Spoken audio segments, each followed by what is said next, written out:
Hello, everyone, and welcome to another episode of the Screen Chronicles. My name is El Stevo, and with me, as always, is Cobestone, father of Grogu. How are you doing today? I'm doing good. Grogu's safe and sound. So we got him here. Does Mando know? Does Mando know? Yeah, I'm kind of keeping my door locked. I got my lightsaber in the other room just in case. Anyway, we are here today to talk a full picture review of season 2 of The Mandalorian because, I mean, let's face it, they knocked it out of the park. Yeah, this season. Yeah, we wanted to just give us, first of all, a brief review, spoiler-free review of it, and then we want to dive into the talking points that we have. This probably won't be as long as our other episode talks because we've already, if you look back on our channel or our podcast, you'll see that we have covered every episode of The Mandalorian. So if you want to hear an in-depth thought and recap of each one, go check those out. But here we're just going to sort of give our full-on thoughts of the whole season and tell you what we thought here. But if you're unfamiliar with The Mandalorian, it's this show on Disney Plus that follows a warrior culture guy covered in armor. This season, he had to help his surrogate son through some stuff. And it's really it's set in the Star Wars universe after the original trilogy. So after the Empire, after Darth Vader, which we really haven't explored that much yet. And before the sequel trilogy.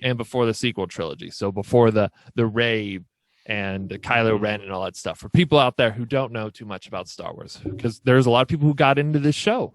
This is their first Star Wars thing, was The Mandalorian that they got into. But generally, what did you think about it, Colby? Awesome. They blew my mind a few times this season. They blew my mind a few times in different ways. I think there were 3 different times that after the episode came out, I was like, that was the best episode.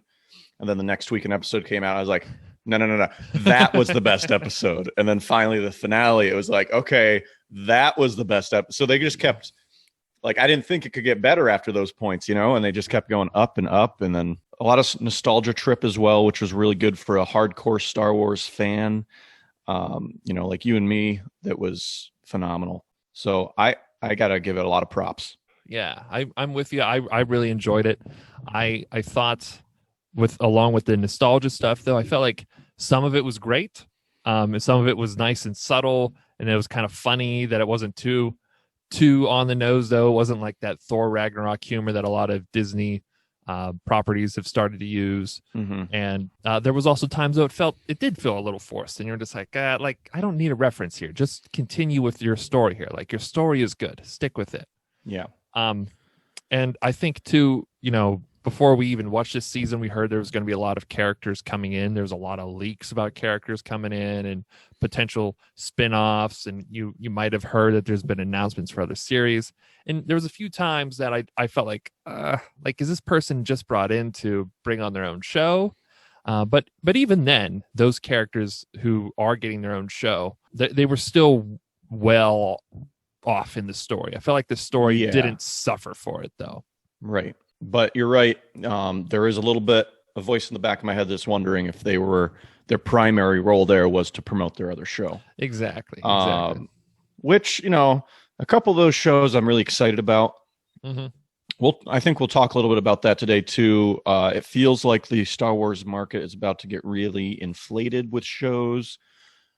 I know, when you say, oh, they're coming out with I don't know how many, 11 new Star Wars shows or something. That sounds awesome, but I honestly think that it's a lot. It's a lot. I'm saying that as a huge Star Wars fan, and usually I want as much Star Wars as I can get. I just get a little nervous. It's going to be a lot to keep track of. So I'm hoping that at least it'll be released kind of in a spread out period of time. Yeah. I still thought, though, I really liked this season, and I really like this show. It feels very original, but still familiar. With the tone of the originals and even the prequels. And it sort of starts to connect all 3 trilogies, I think, this one here, the show. And I just really love it. I love seeing this warrior culture and stuff. Yeah. We're big fans of The Last Kingdom and those kinds of shows. So it was great to just see this samurai Viking sort of combo space warrior culture stuff that Totally. that goes And it was on. cool to see the his culture that his code that he's always lived by come into question a couple times. Yeah. This season for different reasons, which we'll get into here in a sec. Yeah, definitely some character development with Din Djarin this season, and definitely the plot between him and the Baby Yoda, the plot between Mando and Baby Yoda were very. It was very good this season. I thought it was still the driving force. That's something that never felt rushed, or it felt natural. It just felt so natural, the relationship between Baby Yoda and Mando. So I can't wait to dig into those details a little bit too. Yeah. The negative things though, there was just a few times, like I said, where it felt like that they were trying to. Felt like it was like trying to be like, all right, here's our next spinoff, or something like that. But it's still, like I said, this I don't think the story suffered for it. You were just very aware of it though. At least if you're staying up to date on, Star Wars stuff and just the ideas of businesses and how people are, trying to market stuff now. Yeah. One of the big positive things from this season that blew my mind were the effects. Yes. Oh my God. The effects this season were like movie quality, like top-notch movie quality effects for the most part. Yeah. For the most there part. was one instance at the end, maybe not. I think that instance, by the way, I'm getting used to it a little bit more the more I see it. Yeah, but it's still the more I hear about it too, I kind of just appreciate it too. So if you listen to our other talks, you probably know what we're talking about. But there was, I think there's a couple other times too where just walking around, you can I could just tell that it was kind of that how they're filming on that LED background thing that they're doing. Oh yeah, it's not a green screen. There's a few times I could just tell, I was like, that's why they're not really running. It's because they're in this small room. They're in this small room, so they can't run. There were a couple instances where like they were being chased, and it kind of looked like Mando was jogging. Yeah. Where like if I was being chased, I would be like out of my shoes and just sprinting. Yeah. I agree with you there. So I could tell that a few times, and but generally, I loved the whole Mando culture. I loved the relationship between Grogu. I loved the fan service they did. The effects were great. I'm really stoked for most of the season. Fighting styles were amazing. The fights in this were awesome. The action. We just got some cool. We just got some cool weaponry that I'm excited to talk about a little bit more. Oh yeah, let's give this a ranking too.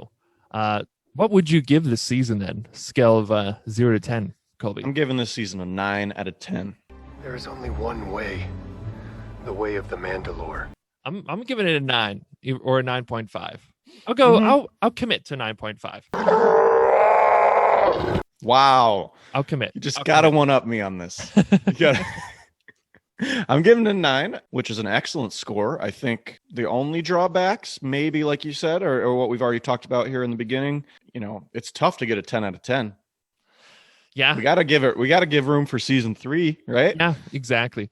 I mean, it's just like I said, I enjoyed it. I loved it. The only negative things were probably the shorter episodes and like how episodes can be short sometimes. You never feel cheated, but you always just feel like, oh, that was over so quick. I know. I waited all week and then.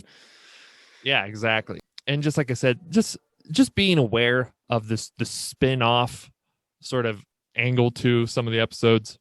Yeah, I think would just kind of take me out of it. And that might not bother anyone at all, but I was just kind of like, as I was watching, I was just constantly concerned about, is Mando's story going to suffer for this, Anyway, let's dive into the spoilers because I'm chomping at the bit. Spoiler alert! Spoiler alert!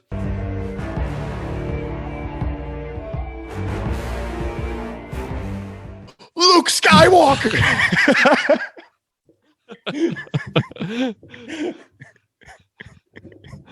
Luke freaking Skywalker, okay? No, but that's we can't make this all about him because we've talked. No, we can't. That was our last. That's our last season. Let's not even do that. Let's not even do that right now. Make sure to check out our episode 8, our thoughts on that. But yeah, I loved what they did with Luke. It's like we said that the big thing with that was the face. 'Yeah, again, I'm getting used to it, but you still notice it, I feel like. I feel like you still notice it. Yeah, and I just appreciated Mark Hamill coming back for it, and I love that happened. yeah, and him just being even grateful that happened and stuff. Yeah. It was pretty awesome.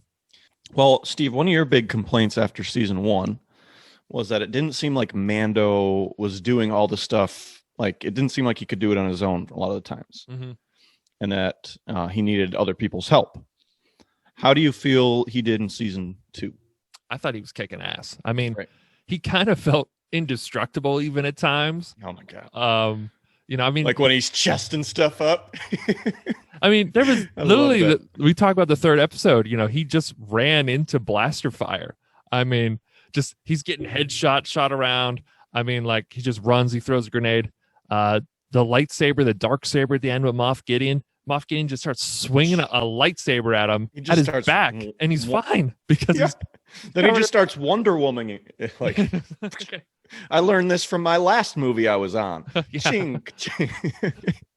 I saw Gal do this. I'll do it. I saw Gal do this. Yeah, but I thought he was capable. I mean, the first episode of the season, which is one of the reasons I love it. I mean, he is the most capable dude in the whole episode there. I mean, he felt like he was probably the only guy in the galaxy that probably could have got that mission done. It felt like, he honestly, was able to unite the Sand People. He killed the Great Dragon. I mean, I loved that aspect. So let's even just start in that first episode and how bomb that first episode was, because first of all, the effects with the Great Dragon were phenomenal. Like, it looked so real. Yeah, it did. It looked so good. It looked like something that would have been in like a Lord of the Rings or Hobbit movie or something, like coming out of the mountain like that. Like, exactly. It was amazing. Oh, it was so good. Him just flying around too. And you could tell there was still a large amount of practical stuff going on too, which I feel like probably cost even more money. You know what I mean? To be able to set up the wiring and all that stuff, to do the flying with the jetpack. And it was pretty cool to see the jetpack got a lot of good use this season. I was wondering if they were going to nerf it this season, because I was like, that's probably going to cost some money from the budget to have Mando flying around. But I mean, there was missions. He would just bring it. And I was like, oh, it makes sense for you to bring this jetpack. Yeah. He put it down on the ground one time, all weird. Yeah. there was only one time that the jetpack, the story was purposely like, let's get rid of this jetpack. If you listen to our episode, I think it was 6 talk, the one with Boba Fett. And I don't think they had a very believable reason for it. No. He was like, we'll put down our weapons if you put down the jetpack. It was like, yeah. But why? Mando's I'll just keep my gun on you. Yeah. Fine. Yeah, sure. And they it was the whole point of that, though, again, and this is episode 6 with Boba Fett, was just so that Mando couldn't just fly up and save Grogu at the end. Exactly. And it just wasn't a super believable, like, maybe they could have had him fight and somehow like a stormtrooper or a badass stormtrooper knocks it off or something. Yeah. And like, there's the Boba Fett thread, though, now that we've talked about it, though. I mean, he shows up in the end of the first episode. That was huge. And then that was great to see him. He came back in this season, a beloved Star Wars character that obviously just the look of him is what inspired, all this ideas behind the culture of Mandalorians and just even this show. Obviously, the show, it had to be the look, because it wasn't the skill. He didn't do anything. He didn't do anything before. It blows my mind how popular a character got without doing anything. Like, it's crazy. Hawkeye did more. Hawkeye did more, and he gets way more hate. But he comes back and he kicks ass. He gets a new paint job, And I love how they played with people's emotions, because they had some guy come in, Cobb Vanth at the beginning, walks into the bar in Boba Fett's armor, and there's a split second in your brain where you're like, holy shit, Boba Fett. And then you kind of see like, who'd they get to play this guy? He's all, really skinny and doesn't fit him right. And then he takes it off. And I also love, this was a common thread throughout the entire season 2, that anytime somebody else had Mandalorian armor or took their helmet off, Mando got so offended. Like, social justice warrior style. Like, Yes. I love that. I love seeing it, and that was a big part of his growth, though, too. That we ended up seeing, though, but because it was funny. I mean, just anytime someone like, what the hell are you doing? No, like there was even that instance where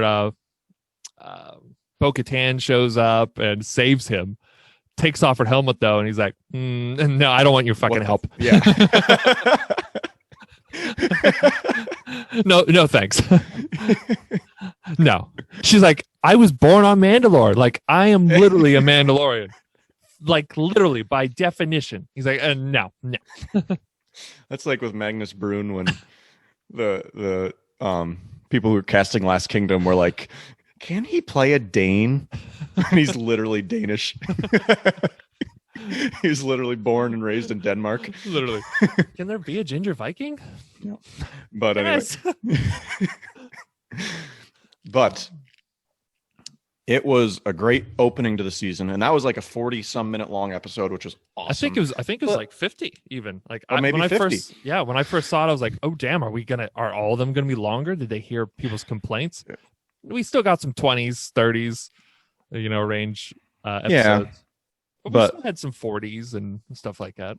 Amazing way to open the season, though. It did feel like kind of a filler episode at the beginning, sort of not as important to the storyline, but it really was because he got Boba Fett's armor, and that comes key later. Mm-hmm.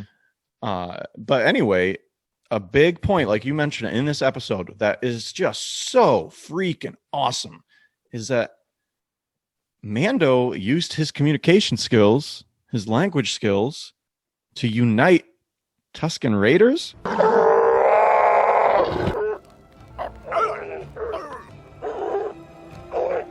Who, like, before this, we just saw them as like animals. Mm-hmm. So I slaughtered them like animals. But not just the men, but the women. The women and the children. I hate them. But we really, like, whenever they were in this before, they just did not seem like you could even try to communicate with them. It just seemed like if they were around, they were going to try to kill you, or whatever. But when you really come to think about it, they are like kind of represented as an indigenous people who have are just kind of trying to protect what's theirs and casually shoot at pod racers. Bing, bing. But it was cool to see them be civil. That kind of blew my mind a little bit. And I could buy it. All it took was like some communicating for Mando, some sign language, and they both had a common enemy with a crate dragon, and they were able to overcome it, which was cool. That was a pretty common theme, I thought, for the whole season, was just people unifying together. And I think that wasn't really coincidental, considering that it was an election year this year too. Well, there's no doubt it had its political statements, the show. Yeah, I don't feel like any of them are too on the nose, though. I felt like they're like The Last Jedi, especially some of the newer Star Wars stuff, and like whether I agree with it or disagree with it, I don't like it when it's so on the nose and so relevant. It just takes me out of it, because the old Star Wars never felt like that to me, anyways. Maybe people at that time, maybe they were taking some out, but at least with social media and stuff now, and it's too heavy-handed sometimes. But sometimes it is. I thought this show, it's never made me just go, like, why are we doing this? No, I mean, one thing we talk about is the way females are portrayed in these shows. And listen, I love an awesome female lead character. I loved Rey as a lead in Star Wars and the sequels, but you're right, sometimes it like is too in your face. We always reference the Endgame scene. Yes. And we kind of got sort of an Endgame-ish scene, but I didn't feel like it took away. We had in the final episode, we kind of had that boss like storm of that Star Destroyer by Cara Dune, Fennec, and Mandalorian ladies, Bo-Katan and I forget the other character's name all the time. Her sidekick who makes fun of other sidekicks. I didn't feel like that was, I don't know. I didn't feel like it was in your face. No. I mean, you could tell though that there was Boba Fett. He was gone. Maybe they just didn't want him to take away from the story. Also, I think the other Mandalorian, the male character that was with them in the other episode, he wasn't there, and it did seem kind of like, oh, like they're. It seems like this is intentionally all female, but at the same time, there's a lot of females out there though that really enjoyed that though. They really liked it, and that's great. And I'm all for that. I'm all for it, as long as it doesn't break the wall. Yeah, it doesn't break the wall. And I didn't feel like in Mando it broke the wall. No. In Endgame, it was like, let's pause the movie and the battle here. And it just felt a little bit corny in the movie. And I think that takes away from the awesomeness of it. Yeah. But this was pretty cool when Cara Dune and Fennec and they stormed through, and that was a pretty cool sequence. Yeah. I would say that was probably the only heavy-handed, if you could even argue that, political thing that was in there. Yeah, but again, it didn't take me out of it. Didn't take away. Yeah, I just noticed. I was like, oh, but why is her sidekick able to beat up Boba Fett here? You know what I mean? Yeah. Like, but there's a psychology when you're watching a show, or even when you're in a movie theater, where it's like you're trying to forget you're in a movie theater. You're trying to forget that the show is trying to pull you in, that you're in the world. And again, when it happened in Endgame, it was sort of like put you back in your movie seat, and you're like, "Oh, I'm in a theater right now. I'm watching a movie." This didn't do that to me. This was like I was still pumped when they were storming through. I was like, "This is sweet." Like Cara Dune, like isn't even phased. Like she's not even dodging. She's just walking. She's just walking right through. Yeah. And like it did feel like it was kind of on easy mode there. But I mean, there was times though, like we said, it was on easy mode for everyone though. The stormtroopers are sucked. The stormtroopers had a terrible outing this season. Terrible. I thought the first season, I was like, anytime I saw them, I was like, I kind of feel nervous with these guys around. You know what I mean? Like when Mando sneaks in to save Grogu from the first season. I mean, like it felt like it was at least a challenging thing for him. He had to sneak around. He had to use his skills, his I know his upgrades, his new gear. I love that about the first season. He had a major upgrade in season 2 though. Yes. But and a major downgrade. We'll talk about that in a second. Yeah. But this season though, like they were just, I mean, they were blaster fodder. I mean, they were absolute trash. Oh man. I mean, like Boba Fett killed like a bunch of them with his knee. And they look tough. They came out of those ships in that episode looking tough. Oh, I was ready for the Boba Fett episode. When there was something about their armor that just looked better. They looked like thicker and like harder, and like they all had armor, and they looked organized. I was like, oh, they are going to do some damage here. This is going to be the thing that maybe gets rid of the child or something here. We don't know. But no, I mean, it was pretty easy for them, especially in that last episode. Again, when the Cara Dune's team there, like their backs were turned and they were walking, and a stormtrooper came running up behind them, and instead of just trying to like shoot, they had no idea there was a stormtrooper behind them until he yelled, "Hey, wait, stop there!" And they just turned around. They're like, "Hey guys, we got to kill another one." And they just take their time, turn around and shoot him. And it's just kind of like, well, that was a little bit why would you ask them to surrender? They've killed so many of your friends. Just at least stun them. At least shoot a stun blast at Cara Dune, and then maybe you can get the others. Yeah, but so they just had a terrible outing, and that is one thing though I liked about the first season though. That was it made me feel like, all right, this is maybe how the First Order comes to be. I mean, these guys they're getting their shit together here. They're learning from the stormtroopers of the past. They're looking good, but this season now I'm just kind of like, how can a First Order rise? I mean, we're seeing from the story as far as they're in hiding, they're going these places, but I mean, they're getting chumped by anyone who sees them. So like, how are they conquering? You know what I mean? Yeah. I mean, so that's something, that might be a little too picky, but But they did introduce something that was not easy to beat. What? The Dark Troopers. Oh yeah. Well, it depends on who you are. For like 99.99999% of the population, they are not easy to beat. Oh, you're going to be screwed. You're pretty much screwed. Melee weapons seem to be the best thing against them. But it's still, you have to be skilled and you have to hit the right spots and hope that they don't bash your head in before you have the opportunity to do it.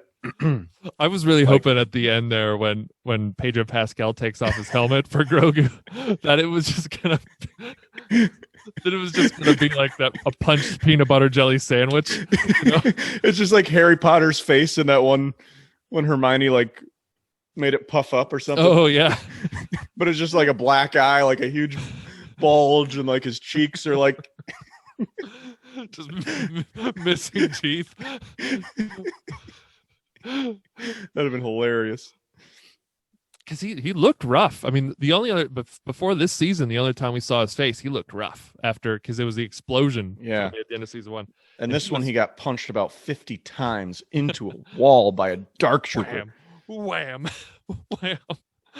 Oh my god. Oh my god. Love that sequence though. I just love how the helmet wasn't denting, but just going into the ship, like. But how did he defeat that dark trooper though? He stabbed it through the neck with the Beskar spear. With the Beskar spear. So talk about upgrades this season. This is an awesome upgrade. This is like going on a level in a video game, beating the boss, and then like, here, I want you to have my ultimate weapon. Ooh, it's already fully upgraded. So back in the Ahsoka episode, which we haven't really talked about yet, which was my first episode that I said, this is the best episode that there's ever been of The Mandalorian, right? This is we get an awesome like samurai feel Jedi episode where Ahsoka Tano returns and they don't waste any time. Like they immediately like introduce her. Like she has this cool thing where she's like hiding through the mist.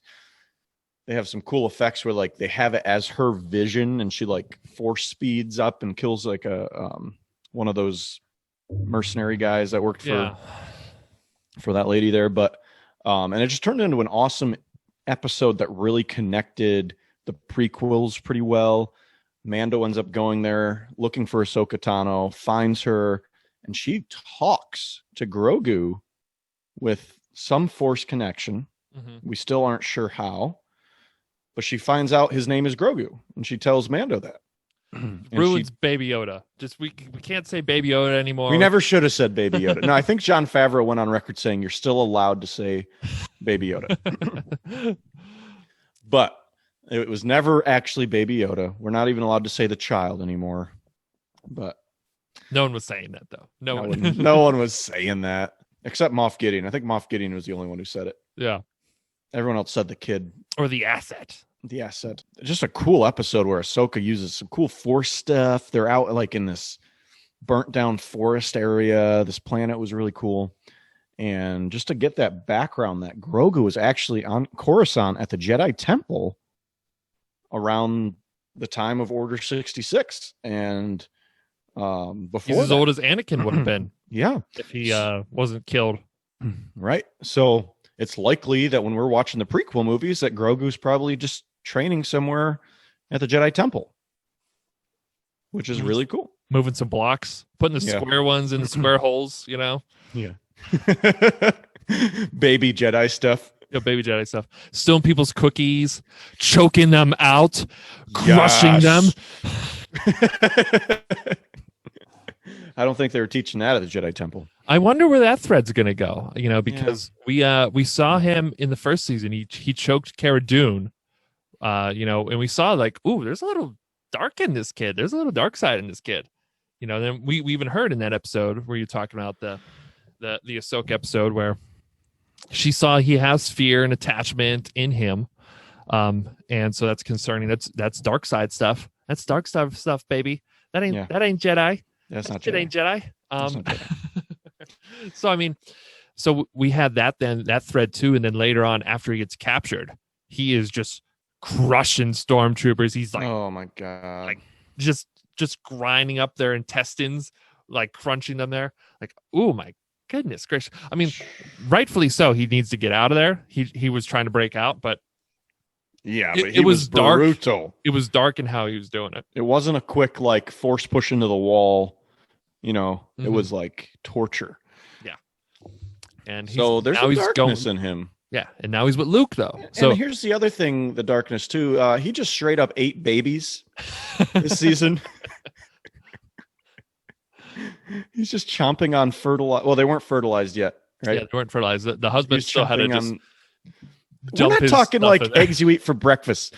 These are eggs that the mother clearly is trying to hatch. A sentient being's eggs. Like A very smart being who like can program a droid to communicate. Like she crossed a language barrier.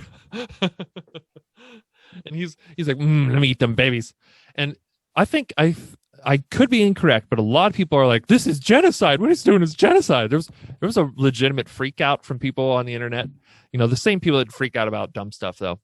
But if I could be reciting this incorrectly, but from what I remember, that was the last of her brood. She was basically going into menopause where she couldn't have kids anymore. So like, Right. It's not genocide. Is it, killing off some of her potential children? Yeah. Is there more out there? It sounds like it, like the galaxy's so big, if we didn't see that breed of frog person, we're probably going to see some other weird frog looking thing. I mean, we saw this giant ant in that episode. There's so many species. We don't even it know. just sounds like you're defending the baby murder right now. And dude, Why didn't we get more of it this season? the thing, yeah. Why did we get more Yoda eating kids' babies? Baby Yoda, Grogu eating kids' babies. But the thing is that he like knew it was bad. I get it. The first time you see it, you're like, "Ooh, those look yummy. I'm gonna try one." You don't know, you just think she's like carrying around like a bucket of, Captain Crunch or something. Yes, And like you're just like, "Oh, I just want to try that." And then like by the end of the episode, you've been told enough times that is her children, that's bad, and he still at the end looks at it and like eats it. And then even in like the next episode, he's like still trying to chomp on those things. he's even eyeballing up the new hatchling, the new tadpole from them. Like people were thinking, oh well, look, he learned his lesson. He appreciates the life now that came out. Dude was gonna try and eat. He was like, oh, a live one. Well, dude. Anyway, let's not talk too much about him eating eggs. It was gross. But let's talk a little bit about Mando and Grogu and how their relationship developed. I think we started kind of where we left off in from season 1, where Mando at first, Grogu, Baby Yoda, the child at the time, was just a job, right? Mm-hmm. He brings it, he completes his task, but then he realized there was something more to this child. He saved him in season 1, from the Empire at that time.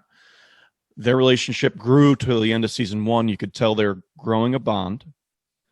But there's still a lot of questions about who this little guy was. Coming into season 2, their bond is fairly strong, but it's still a job. You know what I mean? Still is just a destination that he has to get this kid to. Yeah. At the end of the first season, she's like, you need to get him to members of his own kind, the Jedi, is what she means by that.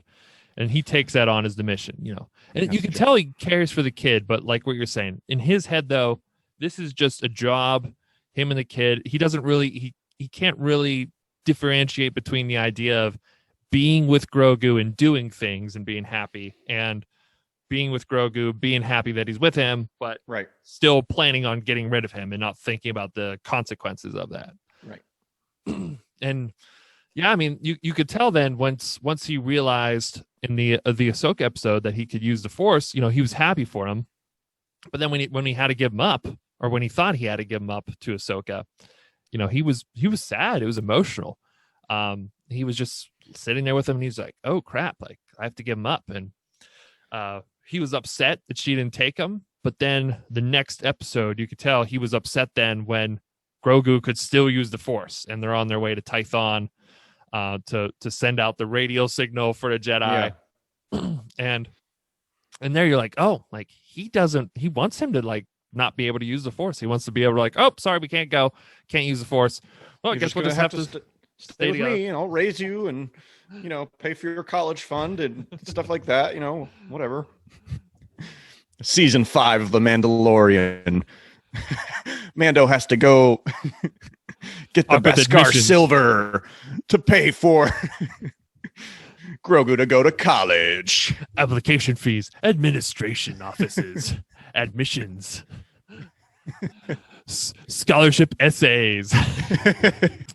Season 4. Mando takes Grogu to his first soccer practice.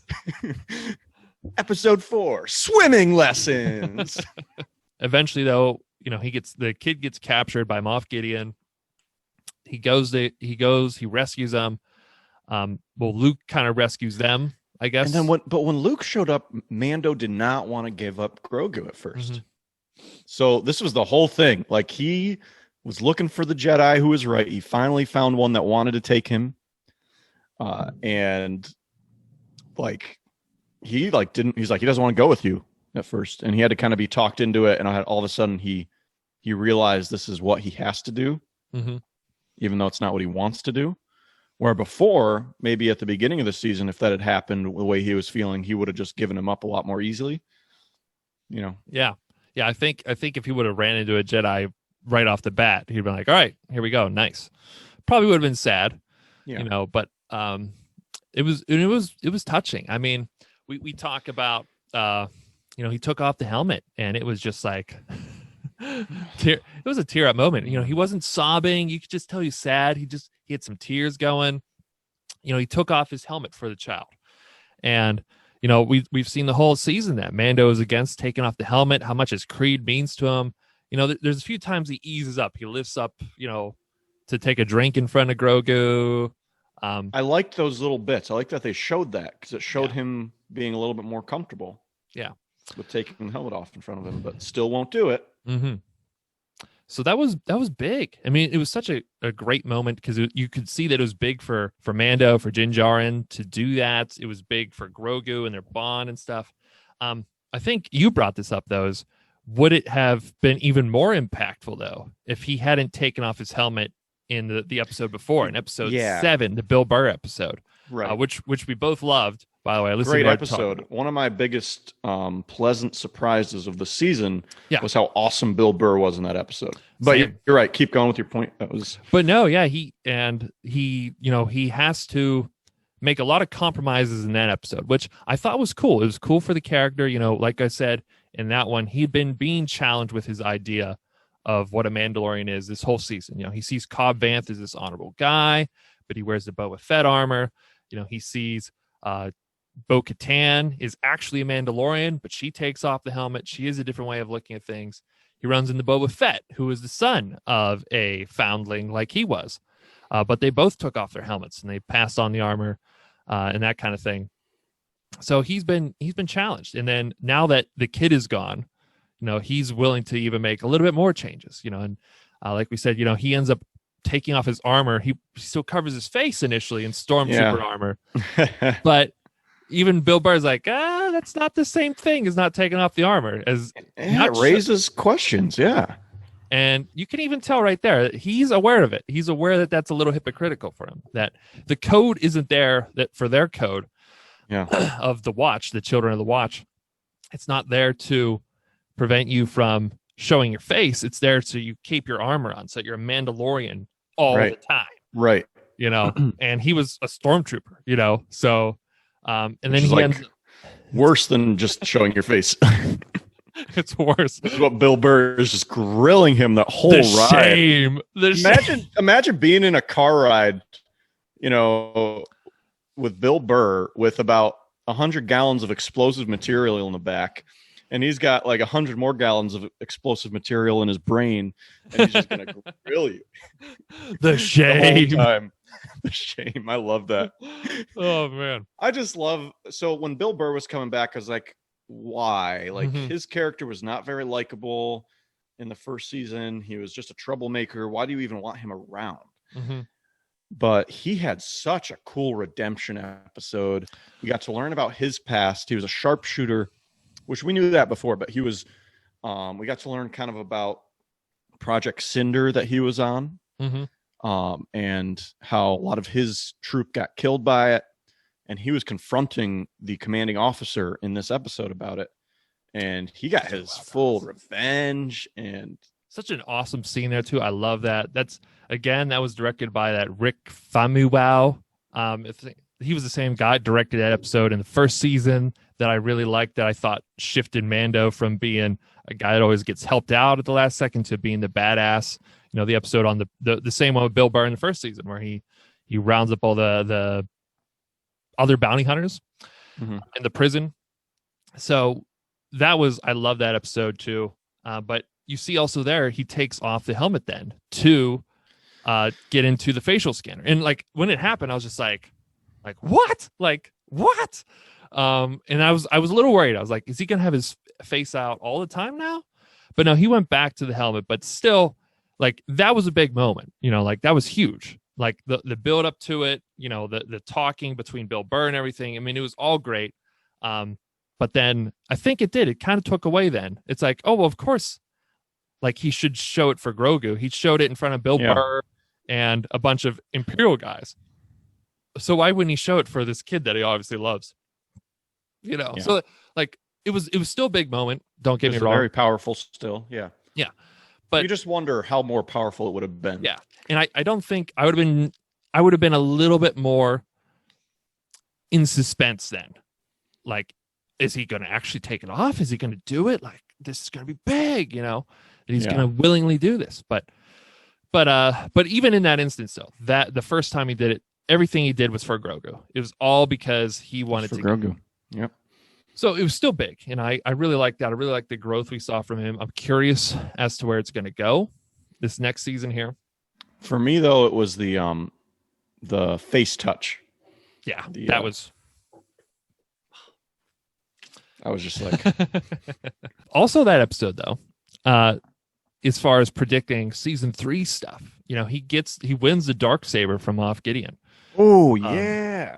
Bo-Katan was hoping to be the one to beat him, and we find out that you're supposed to beat the person to get the Darksaber. That's like the way it was. I think some of the Clone Wars, I think the Clone Wars or Rebels, I think kind of disputes that. I think like they kind of just hand Bo-Katan the Darksaber in Rebels, I think it was, and she like holds it up in front of everyone. So that's kind of a little inconsistent. Yeah, a little inconsistent, but still, like I think I like it. Cool. I like it. So I think in season 3, I think we're gonna be getting, you know, Mando. Either one, he's gonna have to fight Bo-Katan, or 2, what I think might even happen is maybe he goes and helps her, and they even take back Mandalore. Because I would love to see this. Are we sure she didn't get shot though? I don't know. I don't know. I'm gonna have to watch that again. But I think I watched it again, and it's hard to tell which one's which. But yeah, I think her and her sidekick got shot. Well, someone got lit up. I mean, like, damn. Like, was it in the Beskar though? You know, like. Yeah, but they fell pretty hard. Yeah. Like Gideon shot him like a bunch of times, and then turned to Grogu, and that's when like Mando had this like no dive. It just chested it up again. I just like, it's just like a soccer player, like with like, yeah. So speaking of the next season, because Grogu gets taken by Luke, such an emotional ending, a satisfying ending, but at the same time, like, man, like, what's going to happen now? Like, my favorite part of the show are the interactions between Grogu and Mando, like seeing Grogu down in like this shaft of wires that Mando can't get to and telling him what to do, and Grogu like electrocuting himself, like that stuff, you know, is awesome. Even like the thread with the little ball. Yeah. The ball was awesome, and that's gone back to season 1, and they used it here to kind of show Grogu's control the Force. What's going to happen in season 3 now that, you know, Grogu is not really in the picture anymore, and I don't think they're going to bring him back that quickly? No, I hope they don't. I think he's going to. I think he is coming back. Yeah, I think for sure, because we know because they are still following the sequel trilogy. It seems like they still are pretending that counts which it really doesn't. But, as far as, we're seeing the First Order rising up and everything here. But Luke's temple gets massacred by Kylo Ren, or Ben Solo at the time, I guess. And all of his students, from what we know, were killed by him.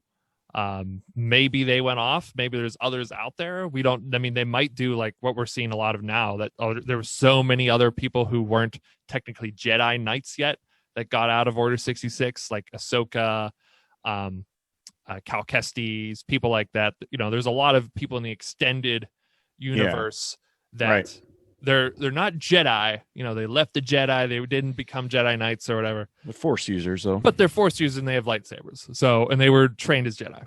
So we know probably Grogu isn't going to die there. It wouldn't make sense to the story here if he just died there. He went off to training. We never saw him again. He ended up dying.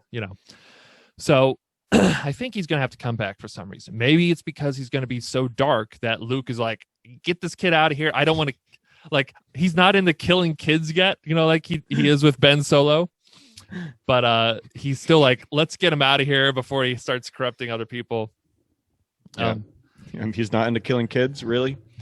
Not yet. Yeah, I think I don't know how much they're going to show of him though there at the Jedi Temple. Yeah, I don't know. I'm hoping that it still follows Din Djarin, and I think that'd be more meaningful if we don't see Grogu, and then we start to hear about him. Then he goes after him. I think that'd be more meaningful. I want him back in some way. I don't know how they're going to do it. Mm-hmm. I don't know in what context, but maybe he's going to save the day with a lightsaber. Maybe he's going to have like a little butter knife lightsaber that looks huge for him. And he's just going to like Din Djarin is just like trapped on Mandalore, fighting for Mandalore. And it looks like he's hopeless. And then coming in like this miniature X-Wing flies in. No, but then who knows? Grogu maybe has grown and can whip that lightsaber around now. I don't know. We'll see if he gets a lightsaber at some point. Yeah. But I think season 3 is really going to be taking back Mandalore. I think that's going to be the thread. They mentioned it in the last episode. Bo-Katan was like, if I do this, will you help me in season 3 to take Mandalore? And he's like, I'll do anything. I will commit to that storyline for season 3. You could see me there. So I think, like what you said, I think that's going to be the main thing. I think we're going to get Grogu at some point, but I think it's going to be mainly, the Mandalorian quest, maybe some more other side missions, things like that. But yeah, I think that's where we're going. Yeah. Also, too, one of the things too, I guess we really haven't talked about too, is just that a lot of people complain that there were filler episodes or episodes that didn't push the plot. It wasn't always Moff Gideon. It wasn't always Grogu getting to somewhere with the Empire.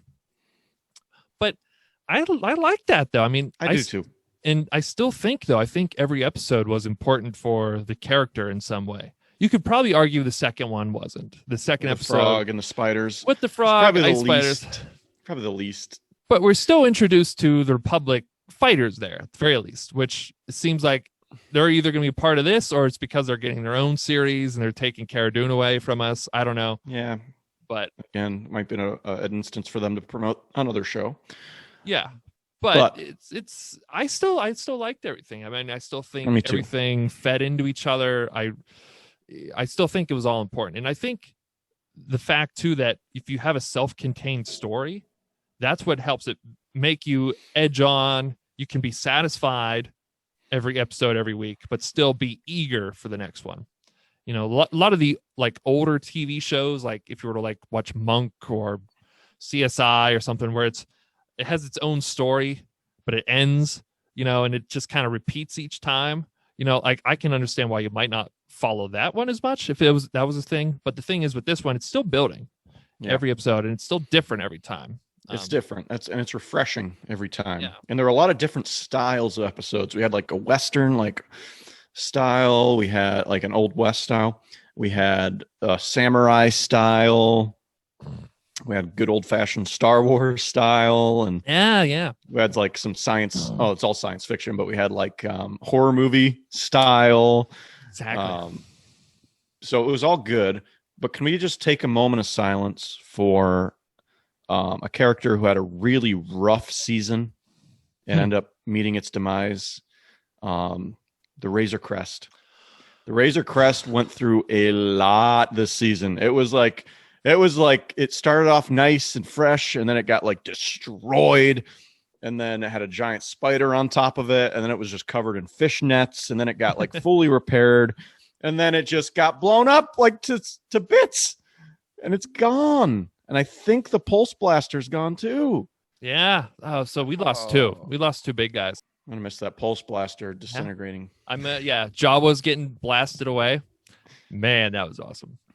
But yeah, I mean, generally, I really enjoyed this. I love this season. Like you said, there was a lot of episodes where each time I was like, this is my new favorite. I was just like, I think this is one of my favorite shows now, if not up there in the top 3, top 2. I was like, damn, this is good. This is good.